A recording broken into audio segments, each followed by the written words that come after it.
Welcome to Setup Mastery, your go-to channel for all things tech. Here, we explore the latest gadgets, unbox cutting-edge devices, and provide step-by-step installation guides to help you optimize your setup. Subscribe now and join our journey to master the art of perfect setups. In today's video, I'll show you how to set up your NETGEAR Orbi tri-band Wi-Fi 6 mesh system using the WPS method. This is one of the quickest ways to connect your Orbi router and satellite without using the Orbi app. Let's get started. Begin by unboxing your NETGEAR Orbi system. Inside the package, you'll find the Orbi router, satellite units, power adapters, and an Ethernet cable. Make sure all components are included before starting the setup process. Connect your NETGEAR Orbi router to the modem using the included Ethernet cable.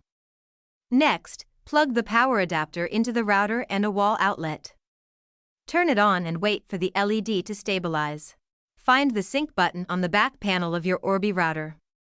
This button is used to connect and pair Orbi satellites with the router, helping extend Wi-Fi coverage throughout your home.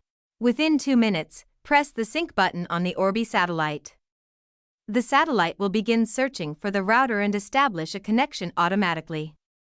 The LED will pulse while syncing. Once the satellite successfully connects, unplug it and move it to the area where you need better Wi-Fi coverage. Plug it back in and wait for it to reconnect to the Orbi router automatically.